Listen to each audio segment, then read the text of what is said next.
আল্লাহর নৈকট্য অর্জনের অনন্য মাধ্যম এই কোরবানি। একটা আমলে সালেহের মধ্য দিয়ে আল্লাহ তাআলা গুনাহ মাফ করেন। জিলহজ তো গুনাহ মাফের মাস। এ মাসের অনন্য ইবাদত আল্লাহ তাআলা দিয়েছেন কোরবানি করার মধ্য দিয়ে। এই কোরবানি আমরা প্রত্যেকেই করি। ইয কররাবা কুরবানান ফাতুকুব্বিলা মিন আহাদিহিমা ওয়া লাম ইউতাকাব্বাল মিনাল আখার। হাবিল আর কাবিল মিলে কোরবানি করলেন। আল্লাহ পাক আদম আলাইহিস সালামের সন্তান হাবিল কাবিলের কোরবানির ভিতর থেকে হাবিলের কোরবানি কবুল করে নিলেন, কাবিলের কোরবানি কবুল হলো না। একমাত্র যিনি কবুল করার মালিক তিনি কে? কবুল করার মালিক তো আল্লাহ রাব্বুল আলামিন। হাবিলও কোরবানি করলো, কাবিলও কোরবানি করলো। আমরা কোরবানি করি, প্রত্যেকেই কোরবানি যাদের উপরে ওয়াজিব কোরবানি করার চেষ্টা করি, কিন্তু কোরবানি কবুল হইল কিনা এটা আল্লাহ রাব্বুল আলামিন জানেন। হাবিল আর কাবিল যখন কোরবানি করছে, কোরবানি যদি আগের নিয়মে থাকতো, আমাদের দেশে যেই পশুগুলা কোরবানি হয় আমার কাছে মনে হয় 20% না 10% নেমে আসতো। কারণ কোরবানির নিয়ম ছিল আকাশ থেকে একটা আগুন আসতো, ওই আগুন এসে কোরবানির পশুকে জ্বালায় দিত। যদি এইরকম কোরবানির পশু জ্বালায় দিত, তাহলে যারা 10-20 লাখ টাকা খরচ করেও কোরবানি দিতে কৃপণতা করে না, এইরকম কোরবানি দাতাদেরকে কি খুঁজে পাওয়া যেত? সবাই চিন্তা করত আকাশ থেকে যদি এসে কোরবানির পশুটা জ্বালাই দেয়, তো নাম কাওয়াস্তে কোন রকম আমি একটু কোরবানি দিই। হাবিল আর কাবিল দুজন কোরবানি দিলেন। একজনের পশুটা আকাশ থেকে আগুন এসে পুড়ায় দিয়েছে, তার মানে হাবিলেরটা কবুল হয়ে গেছে, কাবিলেরটা কবুল হয়নি। সঙ্গে সঙ্গে কাবিল বলল, লা আকতুলান্নাক, আমি অবশ্যই তোমাকে হত্যা করব। শুধু হত্যা করব না, 100% তোমাকে মেরে ফেলব। হাবিলও বলতে পারতেন আমিও প্রতিশোধ নিব। তিনি তা না বলে বললেন, ইন্নামা ইয়াতাকাব্বালুল্লাহু মিনাল মুত্তাকিন, আল্লাহ তাআলা সবার কাছ থেকে নেন না, শুধুমাত্র মুত্তাকিদের কাছ থেকে আল্লাহ কবুল করেন। বলেন আল্লাহু আকবার।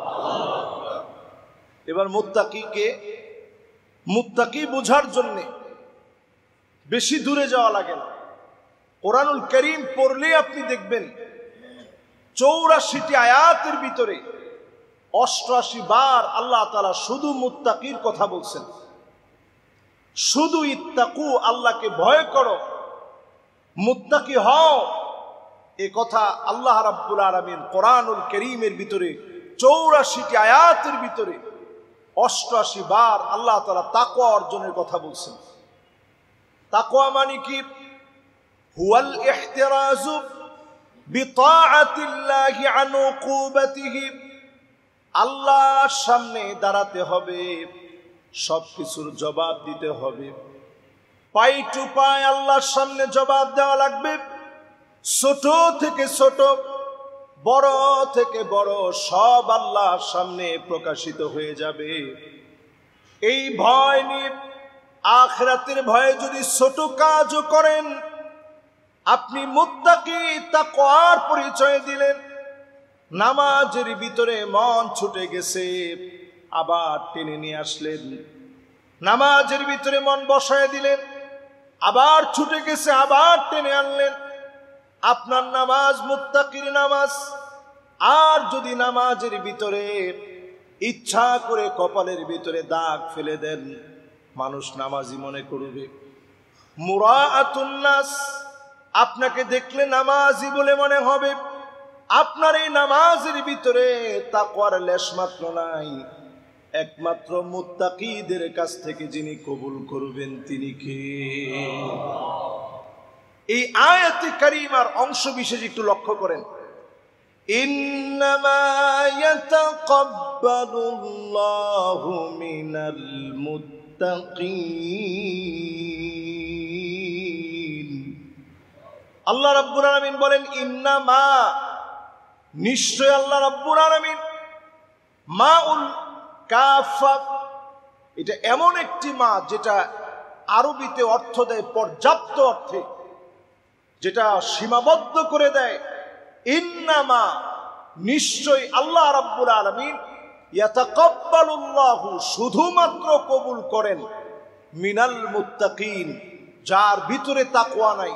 পশু যত বড়ই হোক, দাঁত যত সুন্দর হোক, কান যত সুন্দর হোক, শিংগুলা যত সাজানো হোক, দেখতে যত সুন্দর হোক, এই পশু অবশ্যই যিনি গ্রহণ করবেন না, কবুল করবেন না, তিনি কে? লা ইয়ানালাল্লাহু লুহুমুহা ওয়ালা দিমাউহা ওয়ালাকিন ইয়ানালুহুত তাকওয়া মিনকুম।